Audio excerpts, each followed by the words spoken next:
Thank you very much, Kaldor and Wolf. And I'm not too bold if I claim that this is Heroes of the Storm in its final form. I think you're spot on. I mean, this is exactly what we're looking for from these teams. I mean, the amount of action, the amount of tenseness in those fights was incredible. None of us was actually watching and just sitting there. Everybody was like on their toes and not even eating and drinking anymore, right, Todd? Yeah, it's hard during a game like this. It was super intense. Some of the best fights here that I've seen in a long time. Especially, I think, one or two in particular, which I'm hoping we're going to have in the replay. Yeah. That was really good. I definitely want to watch that game again and maybe try to find like where it went wrong, because it feels kind of hard. MVP's execution is just so good the whole way. Those fights, you know, pulling back, kiting, and then getting back into the fight every time they needed to. And you know what, Todd? Your wish is our command. So, Jayhow, let's actually talk about replay number 1. This is cool. Let's go ahead and pause it real quick. I want to highlight the most important thing. Look, Uther's dead. And they're still engaging. MVP Black is still looking to fight. They set up a little party bush. We'll go ahead and move this forward. And they run right into it. Does eStar. And, you know, the cleanse is there, but the Wailing Arrow on the back silences everybody. And things still look good. Sanctification now being used. They continue. Let's stop right there. Down goes Sylvanas. That's 2 heroes down for eStar. Things look absolutely terrible for MVP. Let's slow this forward just a little bit. And we're going to see as this unfolds, they're fighting under towers. Is eStar. And that's when things go. But the triple gravity lapse is huge. Todd, this is level 12 against 13 though. I feel like this what might have been the mistake here. Even though like on paper, you know, a 4 against 5, this is what you want, right? It was a 5 against 3. And things just... at this point. Yeah, I mean, the fact that they were able to do that, but Kael'thas there landed a triple gravity lapse that turned that around, and we saw that land. And then, of course, this is the beginning of the end. There was a little bit of chase after this. I don't think we have all that, but that's where Tiger basically just delayed. And it went from a 5-on-4 to a 5-on-3, and then a gravity lapse hit. And then bam, just like that. I mean, that's MVP Black. They are not afraid to fight. They set up a party bush right there, right before that all happened, and it turned around in their favor in the end. And it's almost unreal how that happens, because that doesn't happen with every other team. The gravity lapse was really beautiful, but you could see Xingxi was all the way over, like at the gate of MVP Black. And I feel like that's something that we had all talked about. That we had discussed eStar toted the line of being overly aggressive, being out of position by going in so much in their aggression. And in this case, there were several fights where they did, and that was their downfall. Right. Jayho, play number 2, we want it right now. Well, this was pretty much the end, and Kaldor was talking about how they were. It was necessary for them to fight. They couldn't fight under the boss, and you can see this is what their melee-heavy dive comp. They instantly go in. Tiger coming in as well. The entire team goes in. Sanctification already used. But here's the highlight. Let's pause it right now. Kyocha, you're going to see a Wailing Arrow land here in just a moment. It's going to come in, and that's what really turns this around. Of course, Sonya in very deep has to just basically commit at this point, taking a ton of damage, and it's just on that back line trying to wreak havoc. And there's the silencing arrow that comes out, and we can see that ancestral healing 3 seconds away before it can be cast. And if it was just a few seconds later, perhaps Sonya stays alive there. Perhaps this fight looks completely different, but you can see their aggression worked against them several times throughout this. It was just very difficult. Gilly, you've got a face. It seems like there's maybe just some miscommunication going on, because where was Greymane at the start of that? Greymane was not there. There were several times that you saw Sanctifications going early at like that point too, and those were key. They needed to have those at the right time. There was another one that happened on the Shrine too, where it was just early and they didn't get anything out of it. They had to get a kill out of it, and the times that they were able to get the kill, they had some beautiful fights, but otherwise it didn't work. It just seems like they're so close yet so far with MVP Black. The next Battleground, ladies and gentlemen, is going to be announced fairly soon, so we're very excited what this is going to be. And of course, we see it's getting purple and dark blue, and of course, that means Cursed Hollow. Todd, what comes to your mind when you hear that name? A lot of potential niche picks or unusual picks that we haven't particularly seen on other maps. I'm kind of, every time I see this map, my first thought is always Abathur. Yes, we're still waiting for the hopefully might come into play. We haven't seen too much of the little guy, the little slug. So far, none of the teams seems to be living the slug life. Yeah. Definitely not happening so far. But it's never, we should never say never, pretty much. Yeah, it could happen here, definitely. eStar, though, on a map like this, do they continue to try for, like, again, a big dive team with the way it just went? Because it showed some promise at some point. It really looked like, you know, they won one of the major fights at the bottom. thanks to Tiger as well in particular, who apparently, by the way, this Tiger guy, I don't think he's ever heard the expression "easy Tiger" because he always goes in like crazy. So yeah, a lot of potential crazy draft here that we could see in. So, Gilly, let me ask you this. Can eStar actually play a different style than the aggression only? Yeah, I've seen them play other things, and by picking up Falstad, you can see they're already well on their way to that. They're focusing on having some global presence, the ability to disengage if they need to, but they can also play Falstad aggressive, so I guess we'll see as the rest of their composition develops. As Todd talked about, Todd, who's first ban? Way to destroy the hype. Sorry. I really wanted to see him come out. And now for MVP Black, actually, it looks like they might not prioritize Kael'thas here for once. Also not going Muradin so far. Yeah, they were just teasing. Okay, sorry about that, guys. It kind of feels like they steal the gray main away, though, from eStar, who've been a big fan of that guy.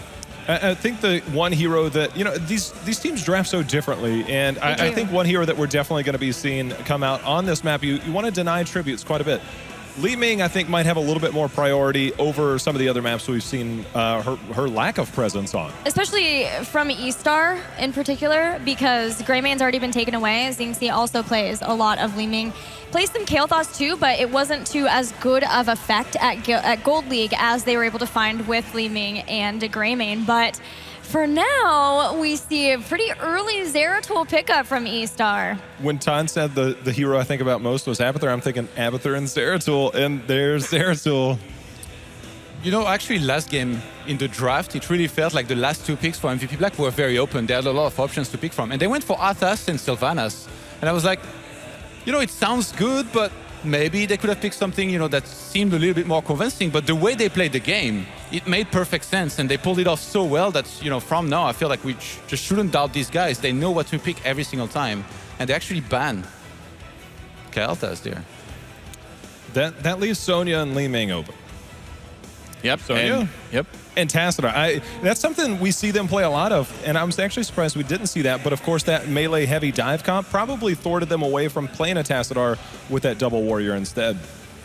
That, of course, leaves only a true support open for MVP Black. And if we actually erase the team names here, I would actually say that MVP's team comp looks almost like eStar Gaming in terms of... Maybe they want to show them how it's done.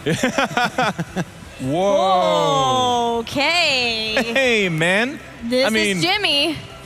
I can't believe what we're seeing here. Not only these two teams playing on the highest of levels, but also these teams going for something out of the ordinary, especially eStar Gaming. When they are already 1-0 down, they pull out the Rainer. I just hope this is actually true. What do you guys think for ultimates actually from eStar? Rainers, Raiders, Shadow Assaults, Bloodlust? They have done a Shadow Assault, but I don't think so. Especially on Cursed Hollow, you want to have somebody who can control the boss points, especially. And with Mosh Pit, Void Prison, and then also Mighty Gust, eStar have a lot of tools at their disposal for that. What makes you favor a Rainer over other heroes, over other assassins here? I mean, if they wanted to go for basic attack damage, we would have probably seen Vala from most teams, but not the Rainer. Yeah, Rainer is still pretty good against warriors. Like, we've seen Tychus come into play also often against this kind of composition. And yeah, we basically just heard that apparently there was a misclick. And that is probably going to be good old Jimmy. So... I was going to say, he has the longest auto attack range. Maybe that helps him poke. I don't know. But it was a misclick, so... We haven't actually received confirmation of which hero was the misclick, but we strongly assume it was the Rainer. So we're definitely going to give you an update very, very soon, as much as possible, or as fast as possible, guys. Don't worry about it. But for a reason, for a moment, we actually had that Jimmy. Can you imagine, everybody's like, Rainer, new meta! Justified by eStar. Wait, no. I'm sorry. Well, I mean, there's one thing to pick a hero, and there's another thing to win with it. That's when the new meta forms, right? I mean... Touche. All right. True. Who said they weren't going to win? It's uptape time, boys and girls. Instead of good old Jimmy, we now have his Terran brother, Tychus. Okay, well, okay, I wonder. That makes a little bit more sense. Way more like eStar, Do we see Odin or... the laser drill, though, come out? Because last time it was Odin, but it felt situational, right? I really think it's going to be drill this time. Yeah, it's much more of a zoning tool on this map, I think.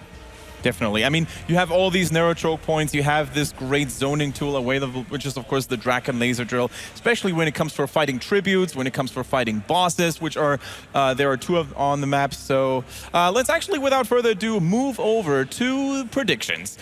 MVP Black is leading 1-0, Jayhound. Do you think they're going to make it a 2-0? As much as I like Zeratul here, yeah, MVP Black. Gilly.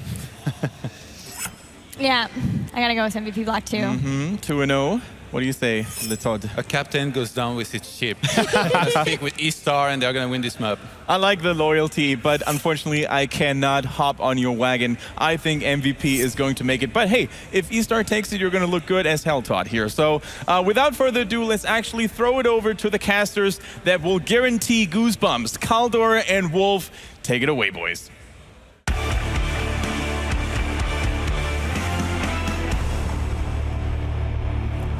Thank you very much, guys, over at the desk. This is going to be a fiery one. I'm sorry we don't get to see our buddy Jimmy. I was really excited about that. I was really hyped about that. I looked in the game and I was like, oh, it's another Space Marine. It's just not old Jimmy Rayner. To be honest, in the selection screen, they look pretty similar. I would have let them play right now. I would have told me somebody misclicks. I'm like, well, you misclicked. That's on you. Sorry, dude. Like, I'm really sorry. I can understand that you want to have Tigers, but we want to all see Jimmy, so let's go for him. I mean, be this as it may, we're going to jump into the game just momentarily, but of course the lineups that we have, once again, absolutely beautiful. First game was already extremely exciting. It was a lot of pleasure to watch these two teams go at each other, and I have to admit that I am probably more than happy, more than anybody else, that we finally see Cursed Hollow, because I absolutely love this map. I love this map as well, and we do have Brightwing coming in as the final hero for Black. I'm not entirely sure if that was shown, but that's not what I expected. I expected to see more Tempest style, using Karazim to deny bosses. Karazim, a hero used on this map specifically in Korea by both Black and Tempest to deny boss checks. Usually the warrior, a Muradin or an ETC, is going to go and check and see if you're doing the boss. He gets caught, gets stunned by a Stormbolt. He's isolated, the 7-sided strike goes down, you kill a hero off, then you have a 5v4 fight. But it's going to be Brightwing. She's got good global presence, and I think she's going to be used for a lot of ganking. There's a lot of stuff that actually speaks for Brightwing. First of all, you can interrupt the mosh pit quite easily, which is definitely something they need, since they don't have too many interrupts yet. They have, of course, the Muradin here. If you're decent with the Sonya and that spear, you can interrupt as well. But having that extra Brightwing polymorph is kind of nice. And let's not forget, besides the Tassadar, they now also have Brightwing and the potential to go into Peekaboo on 4. So Zeratul is even going to be under more pressure. And a Brightwing Tassadar combo is pretty good. So I really like the setup that they're running here. Yeah, same. I think there's arguments for both sides. Obviously, another scary thing is Falstad's global presence on this map. So he's going to be able to soak extra lanes and fly into the tribute at the last second. And he's also going to try to, of course, like, if he gets the chance to steal a boss away. And I mean, there was this time when basically every single Falstad player thought he was a god and was trying to go for these boss steals, flying behind the boss, gust them away, barrel roll over it, and steal it. And one of the most funniest moments that I probably had in Heroes of the Storm casting is actually when exactly that happened. The team sees Falstad flying in, and he's getting ready for the gust, he's getting all excited. Brightwing actually teleports in, sees him with a peekaboo, polymorphs him, and the chicken did not get anything done there, and the boss was taken. So Brightwing can definitely ruin Falstad's day. Well, let's go ahead and introduce MVP Black's players. Greymane is being played by Sake, Rich is on Sonya, Brightwing being played by Meride, Muradin being played by Sign, and Kyocha is on the Tassadar as usual. And to the right side for eStar, Tiger on the Rega, Shao Ti on Zeratul, Tumi on Falstad, NCCCC is on ETC, and we have Jingzi on it, Tigers, the Renegade. All right, well, this is going to be an exciting match for sure. One thing I'm concerned about for eStar is Zeratul. They might use him as a stoker. That's something that happens in Asia a lot of the time. But if he's going for picks, I don't think there's much he's going to find in the early game. There's no hero that he can really jump on and kill, especially not Tassadar, who will be able to escape pretty much anything. Now, I have to already highlight two things here. Now, first of all, we have again Shrug It Off taken for Tigers. That's something that they already used in the earlier games here. So they stay true with the build that they used before. And Falstad, Tumi, he's going for the auto attack build, and I absolutely love this decision. It is great, and the amount of damage that you can get out of Falstad is spectacular, especially with him having a lot of targets at the front line. Yeah. So we're going to have a little bit of a battle here between Sign and Xiaotu. Xiaotu baiting him, though, and Sign is going to get punished. He does toss away, but will be killed. And that's a really nice move you can do in lane, is just to make your opponent think, okay, he thinks he can beat me 1v1 as Zeratul, and the rotation comes in, and there's the punish. But it was a pretty cool dodge attempt that he had there. It was very well done. In the end, he dies anyways, but he at least did it looking really good. Yeah, I mean, that was the best he could have done there, but his death was inevitable at the end of the day. In the end, it was, yeah. By the way, the Falstad damage build is really cool when you are going to be using him primarily to just kind of sit and soak, and that's something that we see in this map a lot of the time with Falstad. Any big map, this map, Sky Temple. And later on in the game, once he has his attack speed, you can do massive, massive amounts of damage to both Muradin and Sonya, once he levels things up. I guess the Giant Killer, for example, as well. It's going to amplify the damage. Yeah, and especially when we're talking eStar, they love their damage. They've shown that several times. Also, hammer gains on Falstad, of course, is a great talent on 4. And if you then go for the secret weapon on 7, you get a lot on there. Yeah, I'm really curious to see if they will do that, because it's something that we see in Asia every now and then, where even though you go for the Seasoned Marksman, you do kind of do a little bit of a hybrid build. Yep. And I do think on this map, though, secret weapon, I'm a big fan of it, and I'm hoping we see that, but only time will tell. Good timing here. Get on the camps. A bit of a difference. We're having Siege Giant camp taken for eStar, whereas MVP Black goes straight for that hard camp. They're going for the night camp. Now, oftentimes the idea is, of course, you take the Siege Giant camps when the 2 tributes spawn, or you try to time it with them, and one team is going to get a bit lucky because you will have the tribute spawn at the other end of the map, so your own camp is going to do a whole lot more, and that's exactly what happens currently for eStar Gaming. Very good spawning position for them. Yeah, Master Warblade coming out for Zeratul, which is going to give him a lot of extra sustained damage in longer fights, but they will have to keep him alive for that to gain value. So just something interesting to point out. Tribute going to spawn up here in the top lane, and Tastar, Falstad, and bot. Luckily for Falstad, he can fly. Tastar cannot. So this is going to be a tough tribute for MVP Black to deny. Yeah, and they have to keep Tastada at the bot lane as well, so because that camp is going to do a solid amount of damage.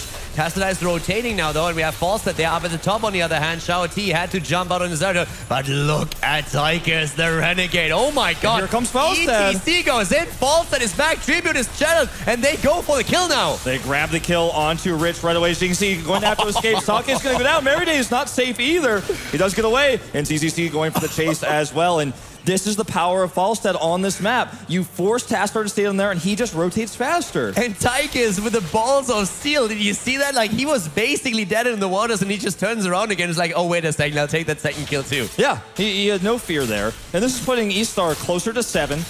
And yeah, they will have to deny these Giants. They did take a lot of ammo damage here, but again, getting closer to Curse Point, having 7 first, and Falstad getting so many stacks already on his marksman. Now, there's already quite a few things to talk about. Not only the level lead that we currently see for eStar, but let's talk about those level 4 for a moment. Warble Blades is usually the talent that you see on basically every single Zeratul out there. And one of the main reasons why that is, of course, is because you're trying to jump the backline. You're trying to go in against those squishies that attempt to go away from you. In this case now, though, there's not really that range damage dealer that you need. Everybody is basically coming to you anyway. So extra damage on your auto attacks is pretty handy. And there's not like a range dealer who's got a teleport or a barrel roll or anything of that sort. So it's definitely going to be fine to do that sustained damage, but not if he dies first. Shao T taking a lot of damage here. And CCC going into the front lines, though, to try to get the multi-stun, and he does. Toomey fighting over this little rock formation here as well. Looks like they're just going to give this tribute away. Yeah. They still have Falstad. He can fly up to the top lane and get that extra EXP. It's still very interesting to me that they actually let it go, because they are the talent ahead, so they actually have a bit of an advantage going into the fight itself. They were kind of low on experience already on Zeratul, which was a problem. Toomey at the bot lane now, though, on the other hand. And we're still seeing up at the top, Rhaegar now taking his place to make sure that they catch the entire wave as Rich is pushing the lane. Shao T again taking a lot of damage, but will retreat here, will escape. He went for Regen Master, so he's not going to be, he's not going to be too low for too long. He will heal up very quickly. Looks like he's actually going for a little bit of pressure on Rich. Again, here's the bait. This is something that Asian players do all the time. He's going to try to bait in the solo lane, and then Shao T is going to come in for the kill. Let's see if Rich falls for it. Shao T is very low, though, and that Sonya is still strong. I want to touch upon one talent change, by the way. We've seen already Greymane played earlier by eStar, and they went for the Wizened Duelist on level 7 for the extra damage. Now, a way more passive choice here for Sake. He goes for the Quicksilver Bullets for the increased attack range in human form, which is a lot of safety that you get. It's a bit of a quality of life improvement that you have, and on 20, you get insane value out of it because you can go for the splash damage. Exactly, so, and it's just going to give you a lot more poke, and this map is the map you want that on. Exactly. It's one of those talents that helps you early on already a little bit, but once that you reach 20, it's not something that just relies on 20 completely, but once you hit that extra level, you can get so much more out of it. I do want to point out that the EXP lead here is surmounting a heroic lead for eStar. There's no way they're going to lose this. They're also on curse point, so right now Black just kind of has to sit back and take it. And what they want to think about now is maybe even taking a boss risky here, because I don't think they're going to be able to stop this curse. They're not going to be able to, deny that. They're not going to be able to stop a boss either. I actually think this is also the reason why they let the last tribute go, that they simply said, yes, of course, we can fight. We have the level 7, but it's a bit riskier. If we continue down this path and don't get caught, we're going to hit 10 fast over the next tribute, and then we get that for sure. Well, it looks like the tribute's not going to spawn before they get 10. Although really a sneaky move by Rich as well in the top lane to kind of sneakily get that EXP. I was going to actually fight Toomey here. Toomey going to barrel roll away, but they're just on the edge of 10. Looks like, I misspoke earlier, and they will get 10 just before that tribute, so they may be able to deny the curse. Not going to go for a risky boss move or anything like that. In fact, they're taking bruisers, which will give some pressure and relieve that tribute fight. It's actually a little bit unfortunate for them that they get anything out of this, but they make the aggressive move now against Brightwing, and that should result in a 4 drop now too. Great play, good timing too. Tribute is announced. And they, of course, sacrifice the cooldown for a kill. One talent that I also want to quickly note is that on level 7, Brightwing went into Cleansed with a double support combo, Brightwing Tassadar. They're free to do so and don't have to go for that shield. And that kill on Brightwing isn't going to be that important because she can just instantly teleport in. Exactly. So this is going to be basically a 5v5 fight. And Brightwing is going to try to maybe even clear those camps of the bot. And you know what? I really like the choice for eStar to just let this go because, again, they have that tribute advantage. Now it's just even. It looks like Xiao T wants to go for another kill here. Not going to happen, though. Mary Day quick to respond.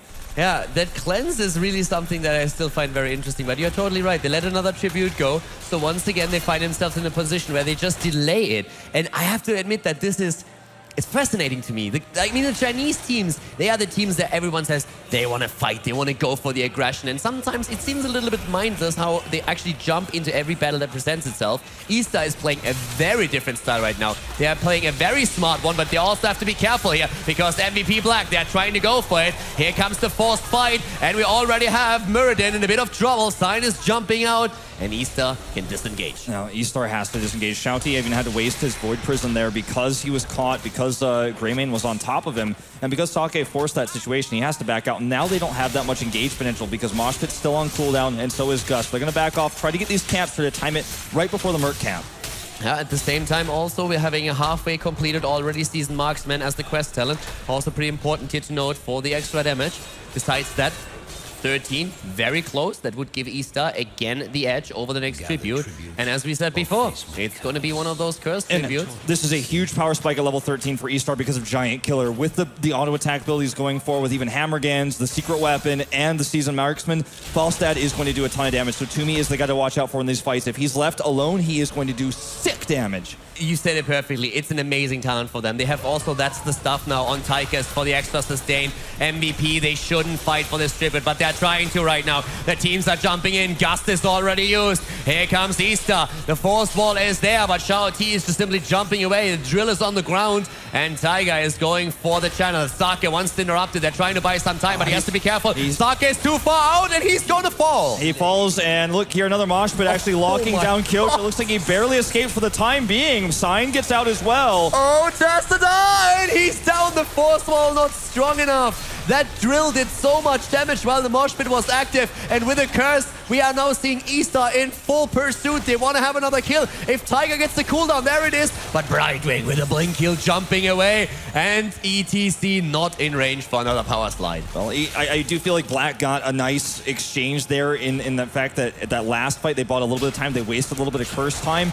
But I think the better choice would have been to split, soak, and try to get EXP and just accept the fact that they were going to have to be cursed. Because a talent level down, especially versus the build we're seeing from Falstad, and even you mentioned Tychus, that's the stuff on 13. Just so dangerous to take a fight like that, a talent tier down. They may punish Toomey here, though. A bit of an overextension. Toomey is going to fall, but still, Boss is now attacked. And it's actually very interesting to me. First of all, I found it very curious that MVP really tried to interrupt the tribute this hard. Especially the engagement from Greymane that we saw. There was just a bit too much.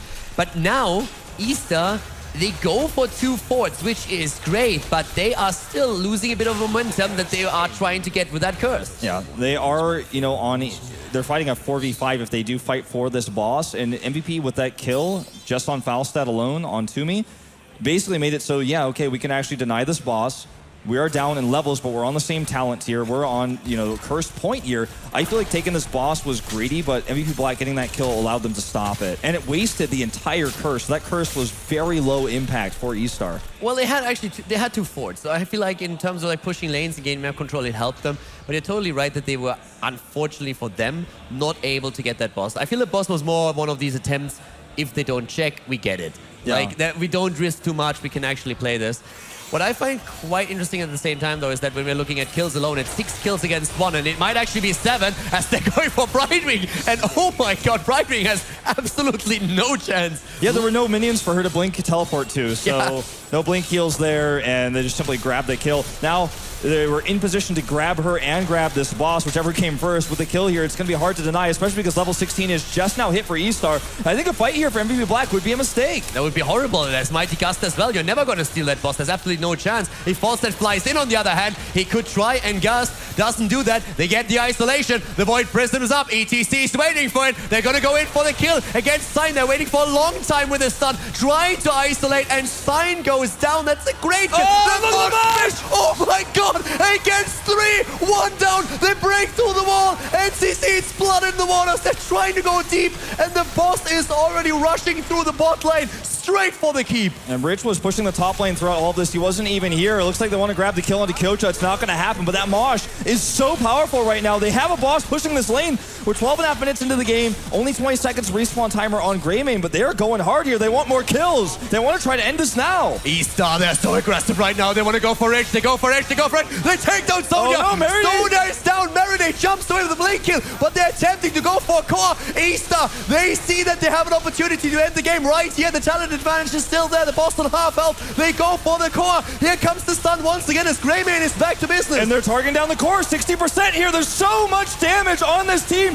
Even with the shields going on the court, it looks like that is going to be game here. eStar ties it up 1-1. eStar with the victory. It's the 1-1. And we have a tie, ladies and gentlemen. The winners match in Group A. It couldn't get better. MVP on map number 1 with a dominance. Right now, on the other hand, eStar, the Chinese team, paying them back in kind. I feel like MVP Black made a lot of rotational mistakes in that game. They got punished hard, and eStar never let up. They took their advantage and ran with it. Their patience from the Chinese team, aggression, that is their key moment. They always go for the aggressive moves, not so this time. When they saw a kill, they took it. But besides that, they played very, very patient. Absolutely beautiful performance that we've seen on their part. Absolutely an insane game, and this, may be the best series of the tournament we've seen. Hell yeah. So far. But before we talk about it too much more, let's throw it over to Kendrick and J-Hel. I'm trying to contain my excitement, and let's see what they have to say about that previous game.